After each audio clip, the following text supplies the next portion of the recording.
for tuning in to Dark Moon. This is the very first episode with Yerevan and Willow, and today we're going to be discussing the use of astrology and numerology in relation to timed war attacks, particularly those involving the ingress of Uranus into Taurus. But before we dive in, let's do a brief introduction, shall we, Willow? Yes, let's do that, Yerevan. Just for people who might not know who we are, which probably a lot of people don't. So why don't you start? Why don't you tell us a little bit about your background? Oh, well, like you, I am a self-taught astrologer, and I also practice a lot of different modalities of vibrational healing. I'm a writer, such as yourself. Both of us are freelance writers and self-taught astrologers. And I'm an artist. I'm a musician. I'm not really known for that, but I have a lot of different interests that, to me, they all combine into what I would call healing arts. Yes, healing arts. I agree. And you've also recently written a book on flower essences. Why don't you tell us the name and where people can find out more about that? Because that's great. Sure. Well, I self-published that through lulu.com, and people can find it on Lulu, of course, or on Amazon. Great. That's awesome. Mm-hmm. Thank you. And also, please forgive my voice today. I'm getting over a pretty gnarly virus that's been going around. But we've had so many obstacles, it seems so many hoops to jump through just to get this recorded, and then having some technical difficulties. We do plan in the future to have the video, the side-by-side video, but it just wasn't working today. So we're just going to do this. We're just going to go for it right now. Yeah. Heck yeah. We can do plan B, plan C, plan D. We'll go through that whole alphabet if we have to. So what about you, Willow? Tell us about yourself and your background. Sure. So yes, as Yerevan mentioned, I'm a self-taught astrologer as well, an intuitive astrologer. I do that professionally, as Yerevan does. I have a blog that I've written for about just over 10 years now. And I generally combine astrology and journalism and activism and mysticism and, all of these types of threads together. My background is actually in journalism. I'm a trained journalist, and I did work for a short period of time in the mainstream media, but I realized very quickly that I wasn't going to be able to do the work that I wanted to do in the mainstream media. I was censored actually starting way back in my journalism school internship. So it was pretty obvious that I was going to be a square peg in the round hole, or round hole in the square peg, or however that goes, not going to fit in there. So yes, so astrology has been the launching point. And I do a few other little things as well, but that's it in a nutshell. Yeah. Very nice. Mm-hmm. Really, I've always enjoyed your updates, your astrological. You have your astrological blogs posts. You have quite a unique. How do we say? You have a unique way of explaining, what's going on in not. I don't even want to say, it's just cliche to say what's going on in the heavens, but you really have a down to earth, practical way of describing the aspects and the transits, and that just really speak to me. So, oh, thanks very much. I always appreciate your astro perspective as well. So, yay! Mutual Admiration Society. Good. We're off to a good start doing a podcast together. If we really didn't like each other, then that would be kind of hard. But anyway, so yes, back to our topic of the day, which is pretty exciting, which is basically we're talking about the use of astrology and numerology to plan, as far as the powers that be planning and executing certain events. And war attacks would be one of the major avenues, one of the major things that I believe are planned according to astrology. So that's what we're going to be talking about today. And Yerevan, maybe you can mention the couple of sort of big shifts that we've just gone through with the Chiron and Uranus ingresses. Sure. Yeah, we had Chiron shift into Aries on April 17th of this year, 2018, and it will be in the sign of Aries until April 14th of 2027. And Uranus is just about to ingress into Taurus on the 15th, and will be there until April 26th of 2026. And so both of these transits are taking place within about 8 years. Mm-hmm. And so basically, should I just launch into things, or what are you thinking? Yeah, that would be great. Sure. So the topic that we're particularly talking about today is timed war attacks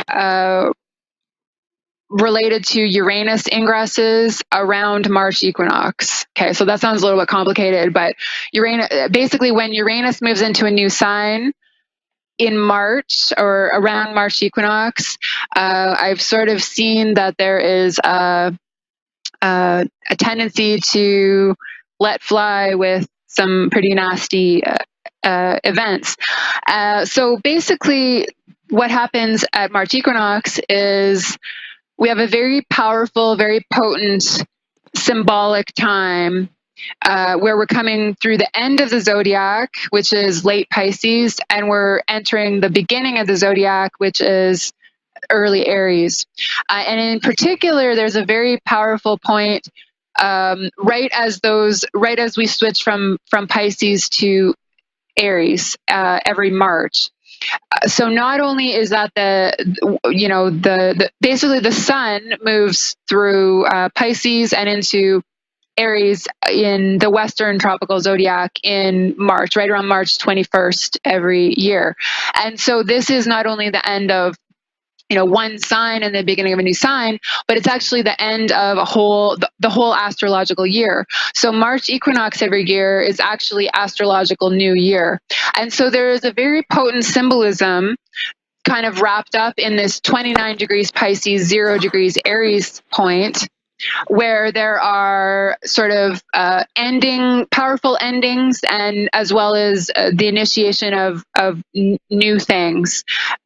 Endings and beginnings kind of all wrapped up in one. So it's a very kind of symbolic zone. And we've seen this zone used with planning in the past. But what we've most recently seen around this 29 Pisces, 0 Aries zone is we saw, as Yerevan mentioned, the wounded healer, Chiron, moved out of this 29 degrees Pisces and into 0 Aries on April 17th of this year, just this past month. And what we saw coinciding with that was the attack against Syria. So again, it was an illegal attack. It was an attack that didn't go through Congress or didn't go through any legal channels, which is usual for the way of things these days.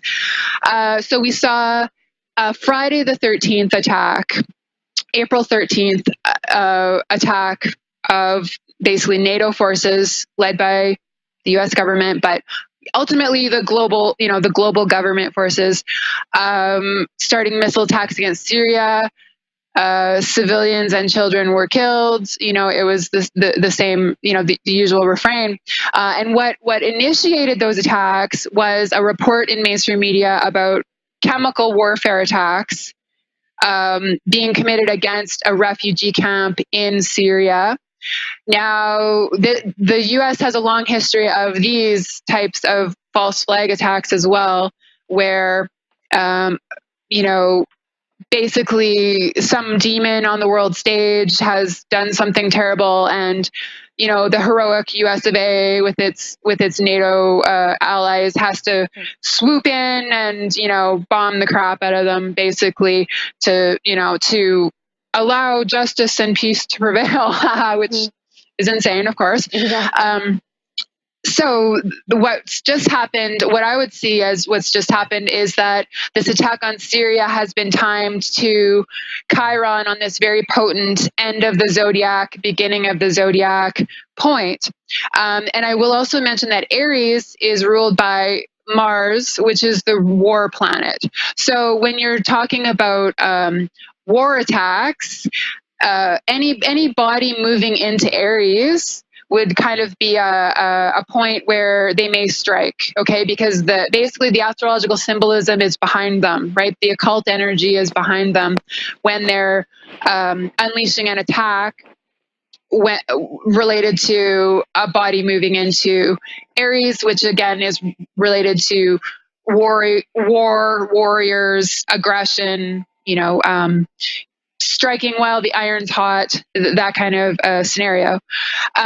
So the last time, and this kind of piqued my interest as far as this orchestrated timing goes, because the last time we had a body on this, I will say a major body. Okay, so obviously the personal planets hit this point fairly regularly, but it's more uncommon for the outer planets and Chiron to cross this point. Mm-hmm. So the last sort of major ingress we had related to this 29 Pisces 0 Aries point was when Uranus moved from Pisces to Aries in 2011. And what we had coinciding with that ingress was the illegal attack against Libya, the assassination of Gaddafi, as well as the Fukushima nuclear disaster, which I believe is an orchestrated attack. I believe it's basically covert nuclear warfare. And the Fukushima disaster happened to the day. Okay, to the day that Uranus, the literal day that Uranus moved back into Aries from Pisces, that's when Fukushima happened. So when I first saw the astrology on the day of Fukushima, I was certain it was an orchestrated attack, because honestly, things don't usually happen that pat. They don't happen that seamlessly, let's say. So that's what sort of piqued my interest there.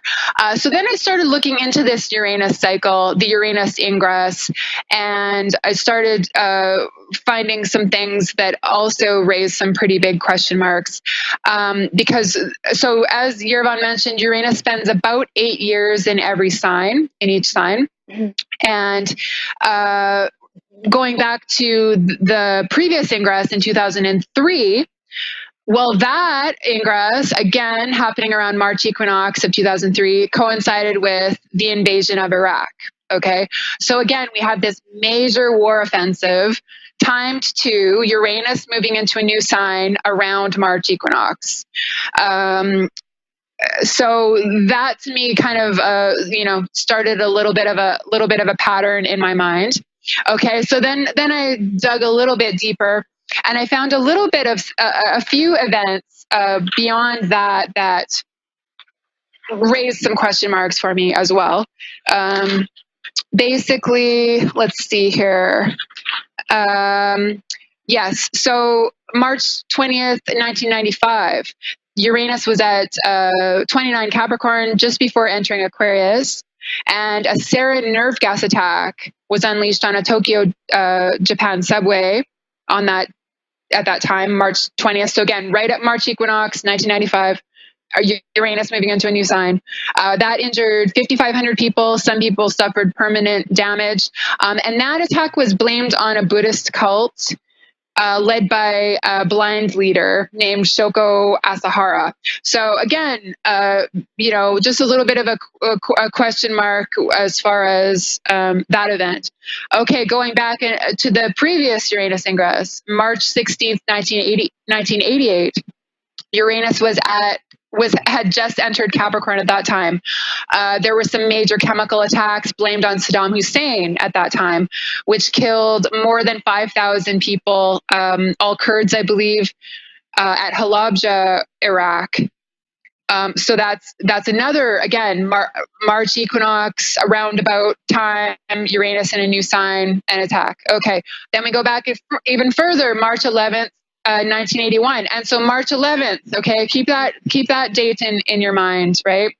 March 11th, 1981, Uranus had just moved into Sagittarius at that time, and the Chilean military dictator Augusto Pinochet was sworn in on that date, March 11th, 1981.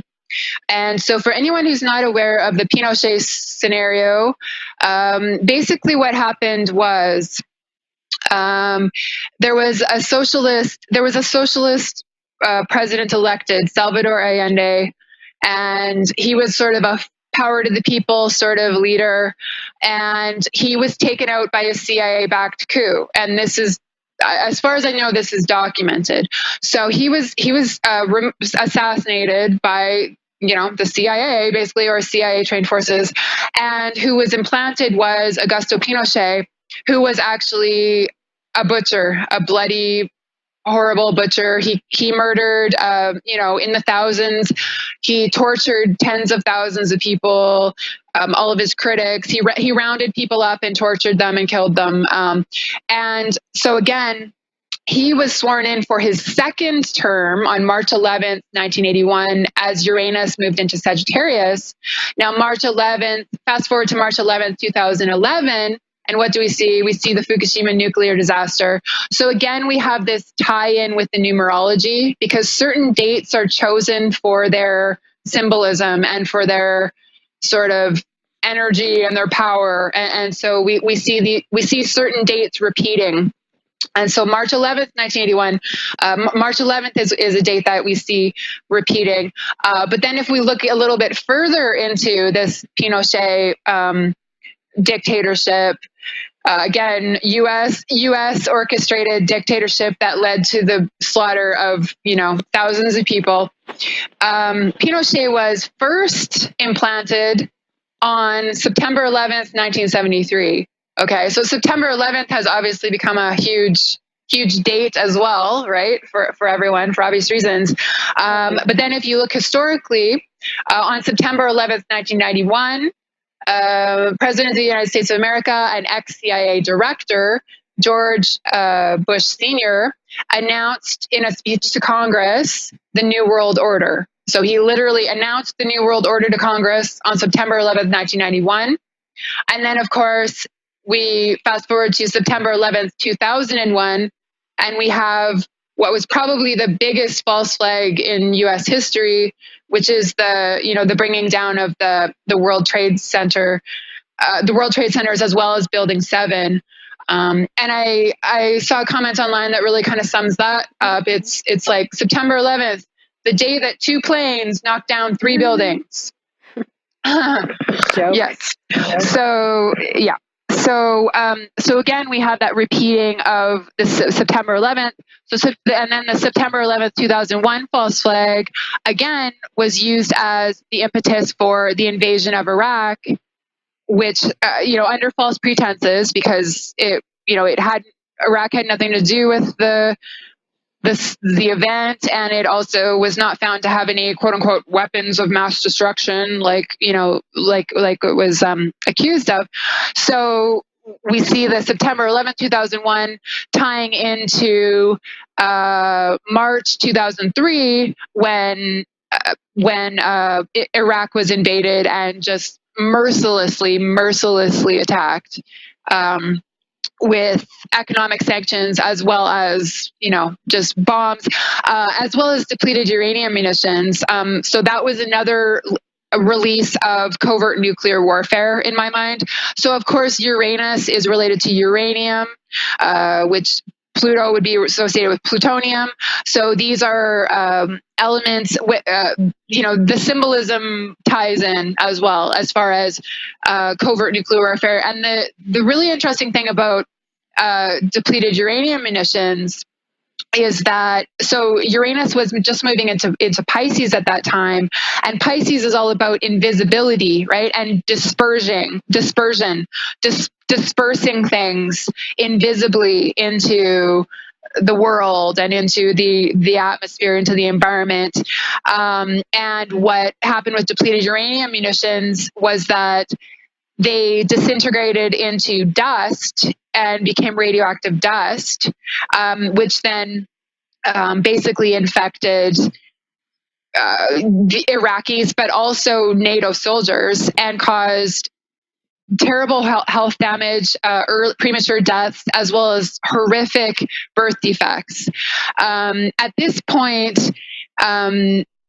there have been so many birth defects in Iraq because of depleted uranium munitions dust, and also depleted uranium bomb dust. But in particular, I think it was the munitions trying to penetrate the tanks, which was the main thing. But women in certain areas of Iraq have actually been told, just stop having babies. So their genetic line has been completely destroyed, and invisibly, right? Because it's this invisible dust. It's radioactivity. Radioactivity is invisible. So I would see both 2003, the invasion of Iraq, and the unleashing of depleted uranium, as well as the Fukushima nuclear disaster in March 2011, as being covert nuclear warfare tied into that Uranus ingress. So tied into basically, themes related to uranium, unfortunately. So this is just some of the, these are just some of the events that are tied to Uranus ingresses around March equinox. And what we have coming up is another Uranus ingress at March equinox. Yay! All right, we're getting ready for fun times on planet Earth. So Uranus, as Yerevan mentioned, Uranus moves into Taurus on May 15th for the first time, but it will retrograde back out of Taurus. Sorry, did I say Aries or Taurus? I think you said anyway. Taurus. I don't Okay. want to stop your flow, but I thought maybe we could also talk a little bit about how Uranus is going to be affecting the global currency system. Yes, absolutely.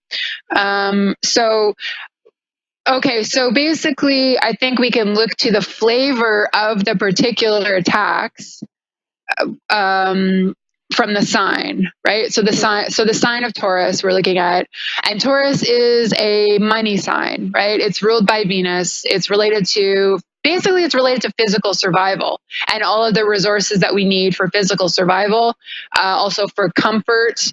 And it's, money and currency are also related to that, because these days we need money in order to secure those physical resources like shelter and food and all these, types of things that we need. So I think what we're seeing right now is we're basically seeing the power players kind of lining things up to as far as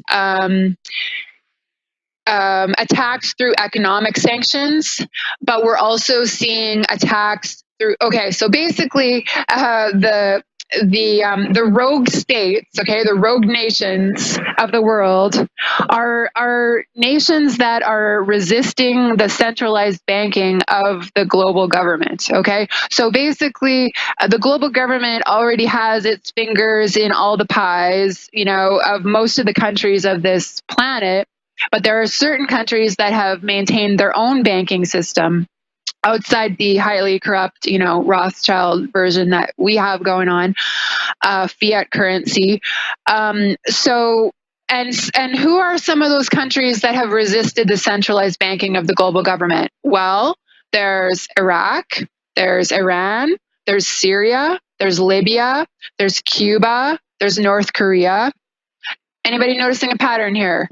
These are all, of course, nations that, for one reason or another, we are forced to bomb and slaughter and place, horrific economic sanctions that starve people, that keep people away from food and water and medicine and, things that they need in their lives. So what we had going on earlier was we had North Korea in the sights, right? So North Korea was this big bad guy, and it was this nuclear threat, et cetera, et cetera. And so they were really kind of getting the dick swinging dynamics set up against North Korea. But then there's kind of this little bit of a wild card element where now North Korea is kind of, at least pretending, right, to be, peace seeking. They're coming together with South Korea in unprecedented ways. They're talking about nuclear disarmament, et cetera, et cetera. So now North Korea is a little bit less in the forefront, and Iran has become the new big bad guy, which was probably who they were working up towards, working their way towards the whole time, right? But now they've kind of shifted sights to Iran being the one that is the evil doer that needs a strong talking to, via missiles and whatever other nasty weaponry they can unleash.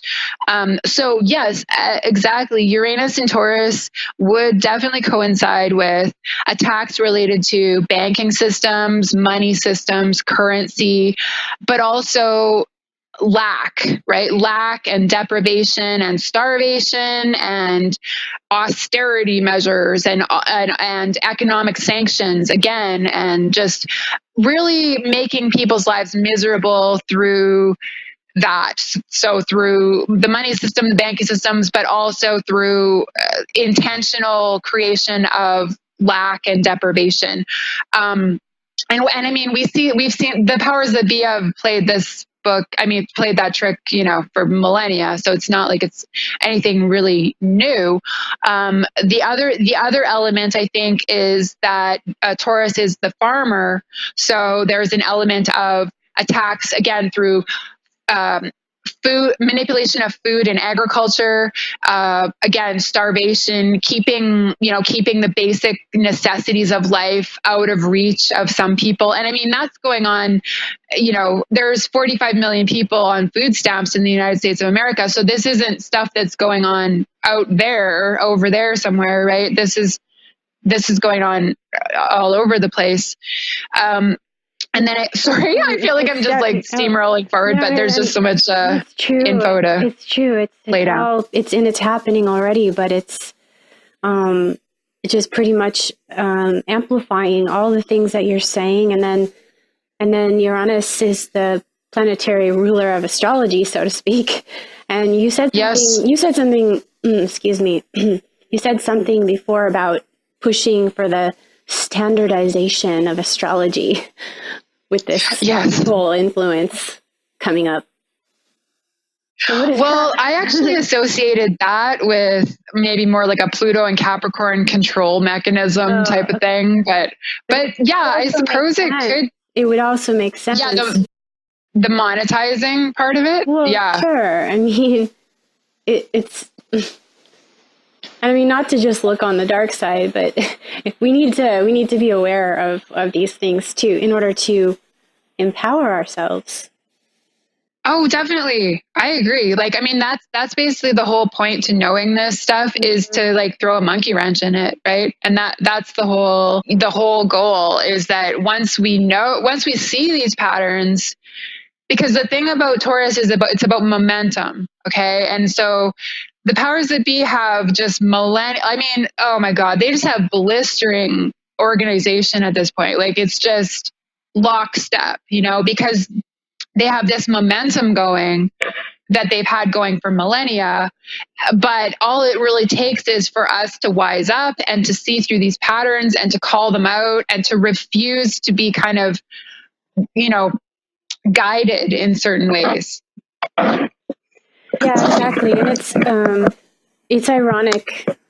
It's a bit it's a bit ironic that you have this planet that represents radical change and yes, in the sign of Taurus, which is so not about that. Just more wanting to keep the status quo and stay comfortable and like you said, keep a momentum going and not rock the boat.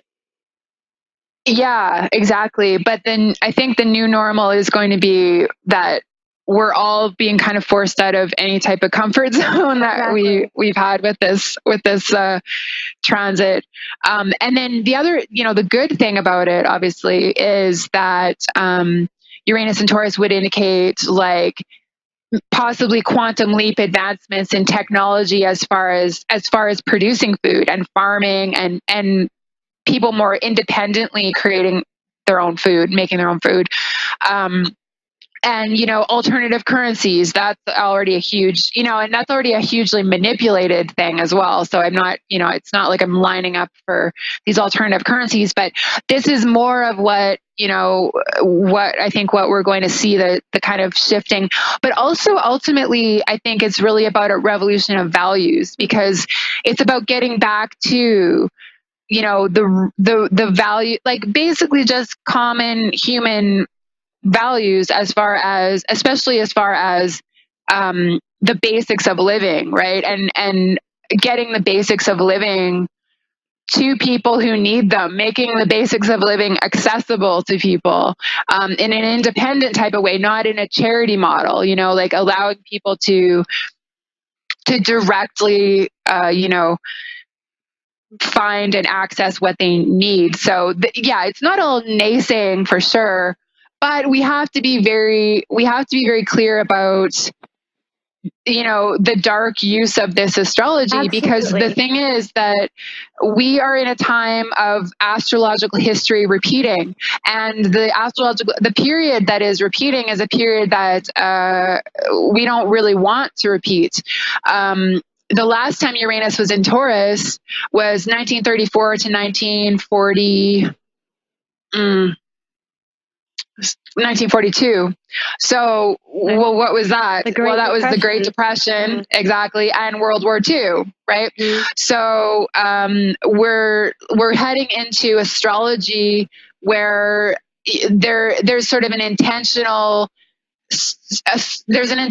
socially engineered drive to make history repeat. And for a lot of people, for those 45 million people in the US that are on food stamps, for the hundreds of thousands that are homeless, for the millions that are insecurely housed right now and can just barely afford their lives, the Great Depression, we're in a new Great Depression, for a lot of people. It's just that it's been kept off CNN. It's been kept off Fox News. The fact that, we're in this new Great Depression. The astrology has been leading into this for the past few years as well, because we had a series of 7 squares between Uranus and Aries and Pluto and Capricorn, exact from 2012 to 2015. And we also saw that same Uranus-Pluto square series. It wasn't 7 squares, I believe it was 5, back from 1932 to 1934. So again, not only do we have Uranus in Taurus repeating, we had the square series between Uranus and Pluto preceding that ingress of Taurus. So So it's all been sort of lined up. Nothing is happening that hasn't been planned, far before this. And that's the thing, like you mentioned, Uranus is considered the planet of sudden events and shocking things and, radical energy, revolutionary energy, breaking out of protocols, breaking out of the standardized ways of doing things.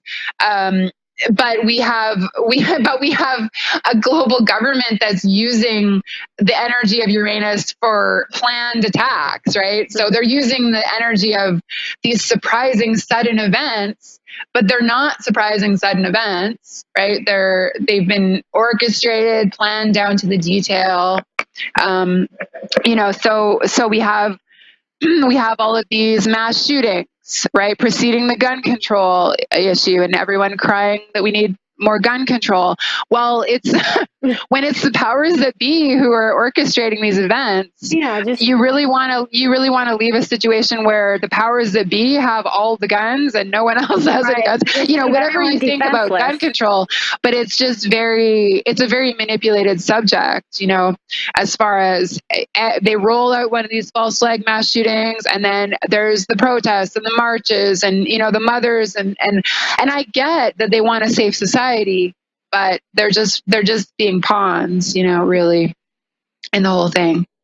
So yeah, we have some pretty heavy stuff going on as far as the astrology in the next little while. But it's basically, the more we're aware of it, the more we can then throw a monkey wrench into it however we can, right? Even in the smallest of ways, like any type of resistance or leadership in a better direction is, so fantastic, is so needed at this time. Even the choices that we can make as individuals when we know that there is an opposition, there is,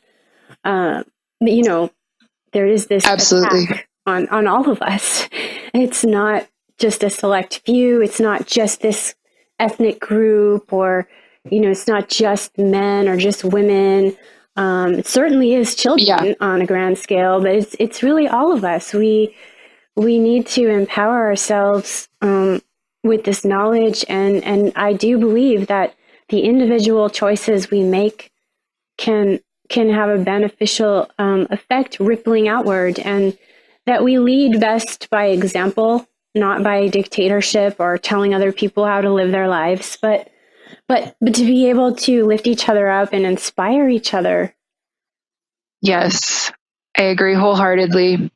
And I think it's also important to know that there are people who see this stuff out there, right? Because it can be sometimes kind of isolating, even to just be aware of this dark undercurrent, these dark undercurrents, this dark underbelly. But there are, there's just this huge wave of resistance. And no, we're not going to get mainstream media play for sure. We're not even going to get alternative media play, really, because the alternative media has been co-opted, people. Just FYI. Vice Media is co-owned by Rupert Murdoch. I'm just going to throw that one out there. So just FYI. Anyway, so yeah, that's basically it in a nutshell, is that, we're coming into this time again where they're sort of wanting history to repeat. And honestly, doesn't it seem just so flimsy to you? Like, it's like we get this one report of a chemical attack. They don't investigate it. There's nothing, they don't discuss it in Congress, nothing. It's like one media report of this chemical attack warrants this massive, war offensive. Mm-hmm. It's just, does it not just seem insane to you at this point that people are still following along with it? Completely. I mean, but that just shows how brainwashed people are. They're not even asking the questions anymore. I mean, some people are, honestly. Excuse me. It's just so hard to talk right now. But thanks to the internet, more people do have access to the archives of knowledge and these recorded events. Yeah, it's so true. It's so true. We do and we're all just kind of scrapping it together bit by bit, because we just have there's so much controlled opposition. There's so much co-opted culture and information, so it's a real battle to stay with something that's true and real. And it takes a lot of nerve. It takes, what do you call it? It being very, very resolved, committed, and knowing that there's this constant onslaught, definitely, this constant repression and suppression and oppression on all of our senses from all directions. Oh, definitely. No, it's they're poisoning our air, they're poisoning our water, they're poisoning our food, they're poisoning our brains, even our psychic space is no longer our own. We're being bombarded by electromagnetic frequencies. It's an all out onslaught, and then, people blame themselves when they're feeling depressed or they're feeling anxious. And it's like, well, that's a natural biological response to what's coming down on you day in and day out, but unfortunately, when the causes are maybe invisible to people, they don't see a reason for it. They don't see a reason for these emotional responses when it would be, kind of crazy not to have those types of reactions when you're under so much distress all the time on so many levels. That's true. And if you just think positive and buy this book, and wear this crystal, you'll be fine. You're transcending to the fifth dimension, so you don't have to worry about all of this war and poverty and struggle and strife. No, it's not that simple. But they're because the people that are saying that they're of course mixing truth with lies, and they're making it sound easier than it is. That is essentially the work. It's true when you think over and over with passion about a certain thing, you're giving it power. But it's not always that easy to just make that shift. Especially, you have to understand when you are under attack, or when you've become toxic to the point where you can't say, when do I begin and this other person, when does this end and this begin? And is this coming from me or to me or through me? It's very complicated. Yeah, it is. It absolutely is. And maybe one other thing we should touch on is actually the biotechnology element of Uranus and Taurus. That's one thing I would just like to add, because it's sort of topical as well. So Uranus would be related to technology, and Taurus is again related to farming, agriculture, food. So we're going to also see, we are actually currently seeing a new onslaught of genetically modified foods in the marketplace. And these foods, of course, also are not going to be labeled, or some of them may be labeled, but at this current time they are not.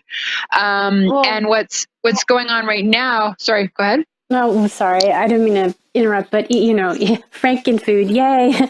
But even in the health food stores, people have to really watch out for that, because so many products are not being labeled as such nowadays. And I have all these new health foods, but the first hint is if it's really processed, and I don't care, just really use your intuition. And you can't even, unfortunately, nowadays, you can't even always trust the label. Especially at no, definitely Whole not. Foods. Oh yeah. So no, when Whole Foods backed down on their opposition to GM alfalfa, I knew it was over. I was like, okay, they're just straight up corporate at this point. So, and I guess I shouldn't use corporate as meaning unethical, but I sort of do. But anyway, I agree with you that there's so much unintentional contamination at this point that even a healthy, a health food snack or whatever contains corn, soy, canola, any probably like beet sugar, any of that kind of stuff. There's very likely going to be cross-contamination in that. So it isn't going to be as bad as buying a product that's made specifically with GMOs, but absolutely. And now, especially with GM alfalfa, I mean, that stuff grows and spreads like a weed, and it's a livestock feed. It's used as a fertilizer in organic agriculture. So it's, it's a huge situation. And what's going on now is they have a new technology called gene editing technology. It's also referred to as CRISPR, CRISPR. And so the people using this technology, the farmers and the scientists, claim that it doesn't require government regulation because they're just removing genes instead of adding genes. So the conventional genetically modified seeds have had genes that aren't naturally found in that seed implanted into it. So it could be a gene from a virus, bacteria, animal, whatever. It's implanted in that seed. And the primary trait that these are all chemical corporations that are putting out the GMOs, most of them. So the point is to create these seeds that can withstand massive doses of chemical herbicides and pesticides. So of course, we're eating these foods that have so just the genetic modification itself has health repercussions, and it has been shown in multiple animal feeding trials that GMOs cause health damage in the animals. It's been shown in multiple animal feeding trials that even tiny doses of glyphosate, which is the primary ingredient in Roundup, which is the most commonly used, it's Monsanto's herbicide. It's the most commonly used herbicide in the world. Even the tiniest doses cause health damage in the animals, even at doses that are considered A-OK by the regulatory bodies. Okay, so that's basically the GM scene that we've had. Well, now we have gene editing or CRISPR technology. And what they're doing there is they're removing genes from seeds or from animals to create certain traits. So, for example, one of the ones that has been created in the Okanagan, BC, which is right close to where I live, which is really disgusting to me, is a non-browning apple. So it's an apple that literally will not go brown for probably 2 or 3 weeks. But what's happened is, surprise, surprise, what they found is that by removing certain genes, they cause mutations in the remaining genes. They can cause up to hundreds of other mutations.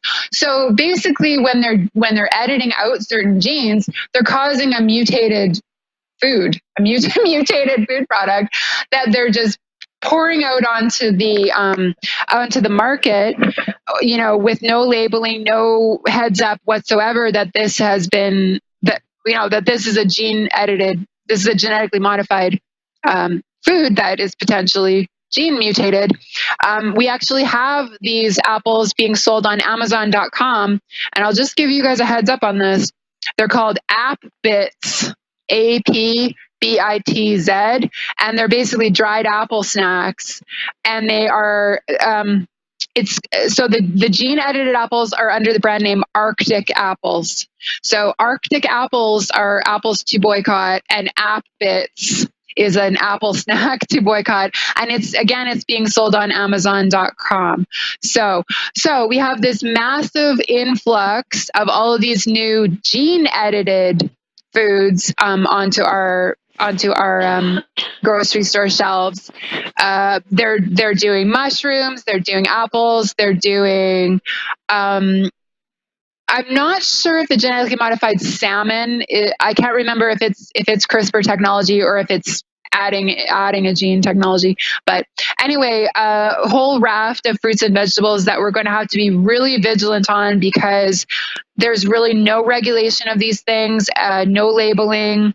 So yeah, it's really a grassroots effort as far as keeping this stuff out of our stomachs, systems, bodies, whatever you want to call it.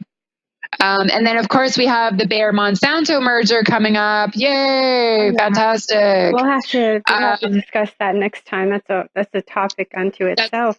Exactly.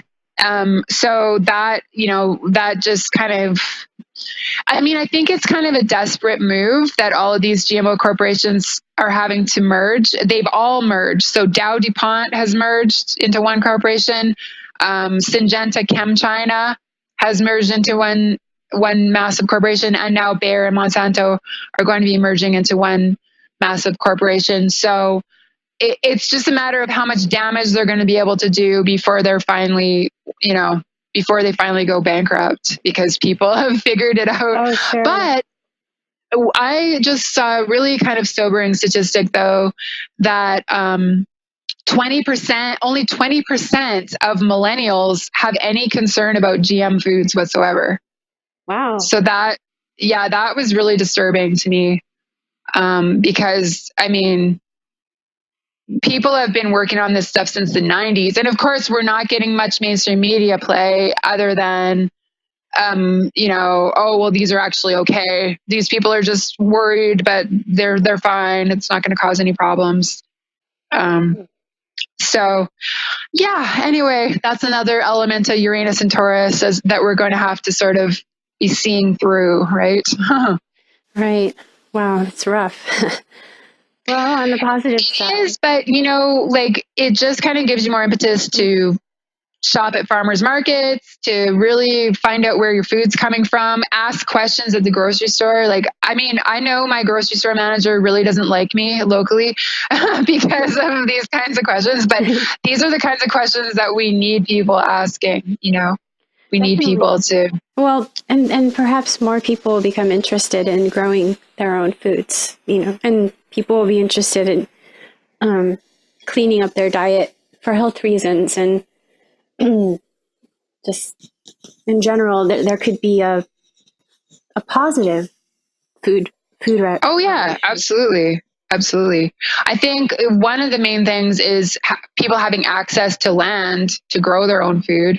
There's been a lot of advancements with indoor growing situations, indoor growing operations as well. But they all take time. They all take space, and people in a small apartment, especially if they have kids, may or may not have the space for that. Mm-hmm. But yeah, definitely I see the local food movement being pretty huge in the Uranus and Taurus years, out of necessity as much as anything, just because literally we're getting a bunch of toxic crap being fed to us on the grocery store shelves, and we have leaders who are giving this all the green light, and don't really have any kind of I mean, we have to understand that officially there have been no long-term animal feeding trials of any GMO product longer than 90 days. The only animal feeding trials that have been done longer than 90 days have been independent ones that have then also been just kind of trashed by the science establishment and the mainstream media. The Seralini study would be one of those examples. But I mean, there's a raft of studies that's been done that's shown digestive damage, reproductive damage, organ damage, tumors, premature death. I mean, it's extensive, and this is the stuff that we're just supposed to be giving a green light, and it's anyway. Anyway, I feel like I've been taking up too much of the airtime. So no, not at all. Yeah, I mean, if you have a different direction or whatever you like to add, Yerevan, I'd be interested to hear. Well, I really appreciate everything that you've said. It's really important, and I haven't been able to talk very well anyways today, so it's probably good that you did most of the talking. It works for the best when you're getting your voice back. It does. And speaking of vocal cords, that's getting pretty close to that part of the body that Taurus rules, right? It's that whole area, the throat. Oh yes, the throat. Yeah, so that's right. Interestingly enough, as we make this, you're having some throat issues. Yeah, but some unexpected throat problems. Yeah, well, I mean, this thing has been going around, but I do think there's something to be said for, perhaps on a collective level, how Uranus might be or you could say Uranus might be affecting the collective voice, just like in Aries, Yes. it was more, you saw more kind of forcefulness and hot-headed and sudden decisions being made, and people becoming more comfortable with being autonomous or just being individuals in a radical sense. Yes. So in Taurus, since Taurus rules the throat,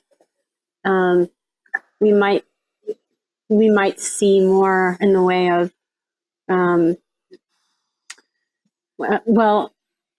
we might see more in the way of how people changes in the way people express themselves, and you know, that could be also in a creative sense, since Taurus is ruled by Venus. So new interesting forms of art. Yeah, I would say so as well. Earthy forms. Yeah, exactly. Like using things that as they are in nature, pine cones and rocks, sticks, and and maybe making that a bit of a political statement, that like back to basics kind of theme. Sure. Sure. I mean, yeah, there's, and then with the Chiron now in Aries, we haven't gotten away from that fiery, and now it's just Chiron there to show us all the things we need to heal with regards to that. And so, how would you describe that? I mean, it was pretty easy to describe with Chiron and Pisces. There was just so much.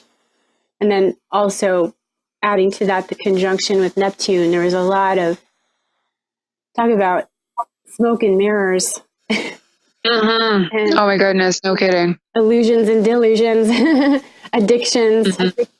But now it'll be the kind of just this. I think of it as a collective identity crisis, because and I sort of kind of link this to the upcoming movement, this whole trend that we're moving into of transhumanism, which is going to increase when Pluto enters Aquarius, of course. So that's a little way off. You don't have to really dive into that today, but we're getting a little bit of a taste of the disorientation of that with Chiron and Aries, because I mean, Aries is about the self, and even though it's, you know, it's just in general Chiron through Aries, unless someone has personal planets being transited, I mean, it's still affecting that sense of who are we and why are we here? Oh, there's robots for that now. I don't have to do that. You know, like pretty soon people won't be able to find jobs anymore because robots are doing it for us. Yeah, I agree. Like, I think the whole money system is going to be outmoded, you know, but it's like, what do people do, right? This is the system that's been set out for people. It's a system that they've been set up to fail in.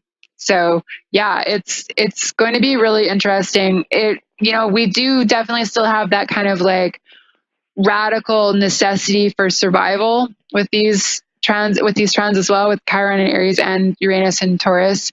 So I think there's going to be a lot of innovation along those lines, just out of pure necessity, I think, you know, and independence as well. I think we're also coming into the aftermath with Chiron and Aries. We're coming into the aftermath of the intentional program of identity politics that was set out during Uranus in Aries. So how that goes is going to be really interesting, because we sort of have come to a saturated point as far as the race-based agenda, the transgender agenda, the, you know, just anything related to, you know, identity characteristics. So now I think it's really interesting because a lot of people are just fed up with that and see through that. A lot of probably more people are not, so they're going to be carrying forward with it. So it'll be really interesting to to see that. I think I sort of see a shift from identity politics to basically war, frictions, created frictions around identity will be shifting to frictions around values and class, I think, in general. For sure.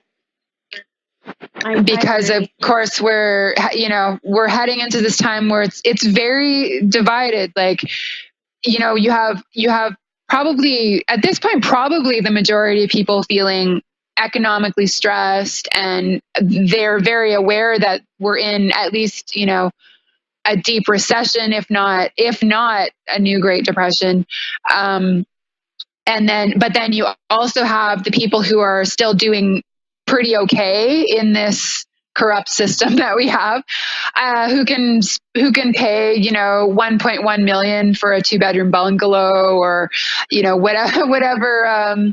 whatever they need to come up with, they're still able to come up with it to have this kind of insulated life, right? Insulated from the problems of humanity or the problems of the times or what have you. So I think we're going to probably see further fractures along class lines, unfortunately. But I mean, the good thing about doing this type of work that we're doing, this, I don't know if you want to call it conspiracy research or just looking looking beneath the surface of things, is that it does kind of propel you beyond those divisions in a lot of respects, because, not entirely, obviously, because you're always coming from a different perspective. But I think when the work is at the forefront, the other elements can just be used to support the work. We can use our differences productively, but we're ultimately looking at the same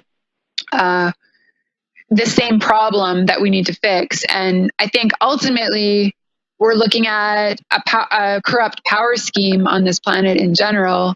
We're looking at basically a pyramid scheme hierarchy of power, where the people in the pyramid cap, or the very top of the pyramid, have basically set things up so that they're siphoning, resources and energy and talent and skills and basically just life force in general, from the lower rungs up to them, almost like a reverse funnel.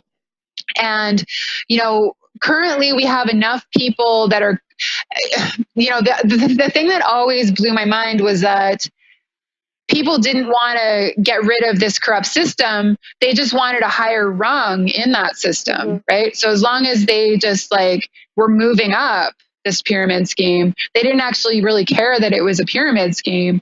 They just wanted power over other people, or they wanted a bigger piece of the pie. And as long as they got a bigger piece of the pie, they were okay with it. And I think we're still in that situation. I mean, I think ultimately that's why, that's why the powers that be are able to get away with a lot of what they're able to get away with, which is just egregious, straight up abomination. I mean, they can't, even one of these illegal wars there's no coming back from it. So, I mean, when you take the whole history of, what's been brought down, it's, no sane person could go along with it, right? Mm-hmm. But we still have people that are very much living in this kind of Maya world where, the US government is the good guy and the rest of the world are, out to get us and what have you. So I think we're going to get to the point, the good thing about conditions being degraded is that more people wise up, right? Or there's the potential for them to wise up anyway, right? Unfortunately, what we've been coerced in doing now is blaming each other, right? So poor white people versus poor black people, poor, Asian people versus poor Latino people, poor, so it's all kind of getting people to scrap amongst themselves. Privilege, somehow we're more privileged because we're white or something. Yeah, it's just the whole rhetoric has just gotten really crazy.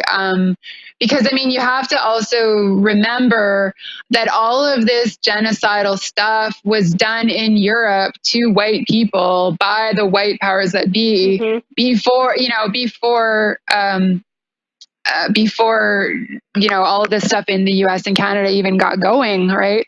Before the natives were slaughtered for their land, before Africans were brought as slaves, this was all going on for the white people too, right? So it's not like it's something that is, but it's like you're saying, it's not contained to one race or, one ethnicity, one country. It's been brought down on all of us, and it is being brought down on all of us. And that's really, I think, the unifying, if there's one thing that I hope people get out of the Chiron and Pisces years, it's that, that's kind of a unifying thread that, if we can just keep our sights on the real problem, right? And the real people who are doing this stuff, well, whether they're people or whether they're from some other planet or whatever, it's a force that is, anti-human, right? So, and I would say anti-biological life on this planet,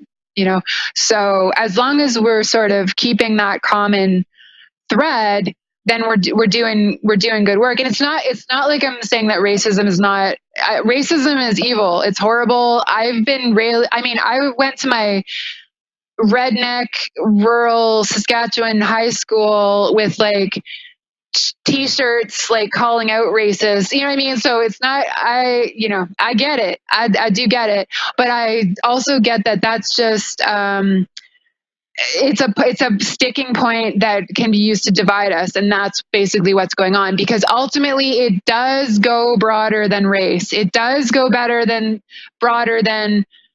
gender, sexuality, even class, because ultimately it doesn't really matter whether you're upper middle class or whether you're, working class or whether you're homeless. You're still having chemtrail chemicals raining down on you. You're still having GMO foods, infiltrating your, you've still got fluoridation and chlorination of your water. You still have electromagnetic, bombardment constantly going on. I live in like a nature-based area, and I know you do too, Yerevan. But it's like there really isn't any quiet anywhere. I don't know if you've noticed that, like energetic quiet. Like you can feel it, that that presence, that pressure, that just artificialness almost anywhere you go. It's really rest from it all. It's always a lot of stimulation. Yes, exactly. And it's exhausting to the biological system, the whole thing, and so I totally understand when people are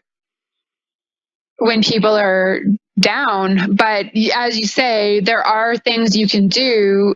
We have to fight, we have to fight back, and we have to fight for our own health. That's what we're doing right now, just by talking about it. Absolutely. I agree with you completely.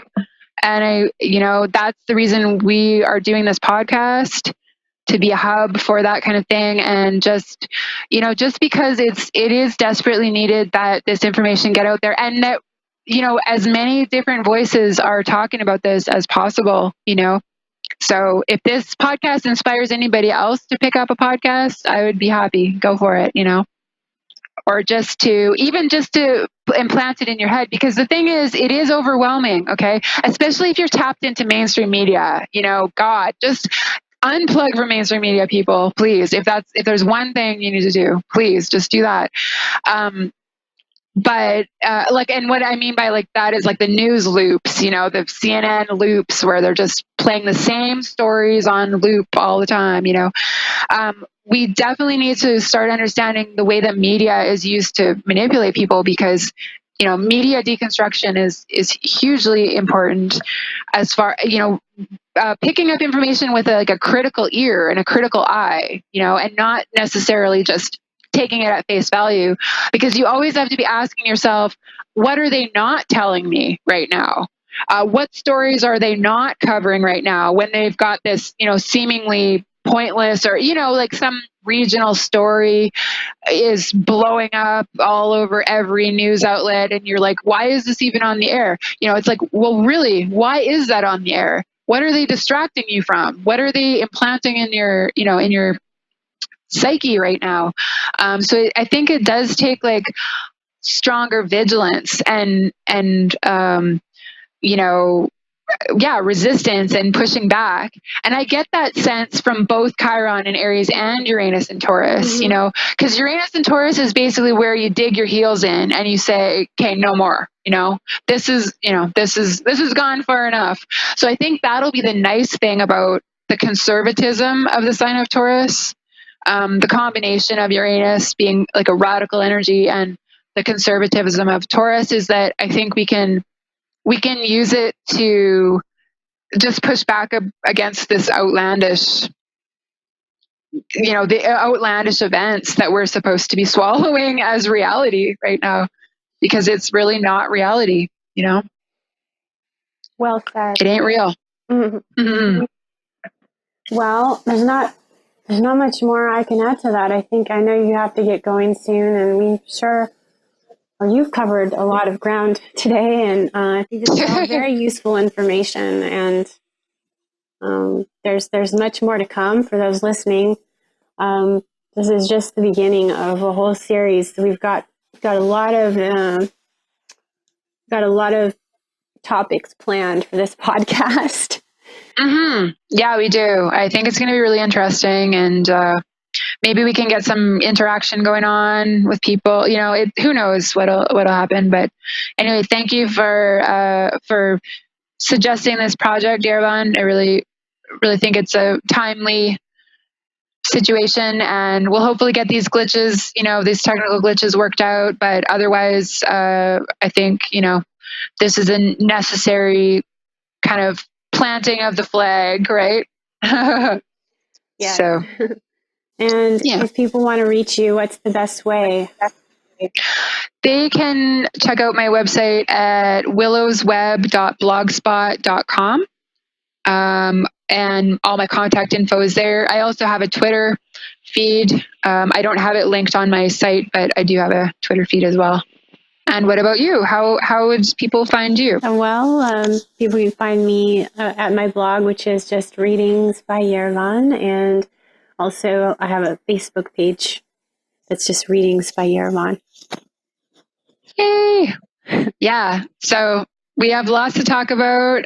We're going to have some astrological shows, and we're going to dish some dirt and stuff like that. So it's going to be, there's going to be a little bit of girl talk. It won't all be this like hardcore second Great Depression, World War III kind of scenario. So, but you have to kick this off, right? Yeah, exactly. You got to start it off with a bang. Despite all odds. Yes. And we've had a ridiculous number of obstacles to overcome to even get this show going on. So it doesn't make any sense. Some of the obstacles are just I know. It's quite cosmic, I think. So even today, we decided to forge ahead with the show despite the fact that we can't seem to figure out why it won't record properly, but we will hopefully get that under control. But there's a way. Exactly. So that's not. So until next time, I will be looking forward to our next episode as well. Okay. Well, thank you, Willow, for joining me, and thank you all for listening.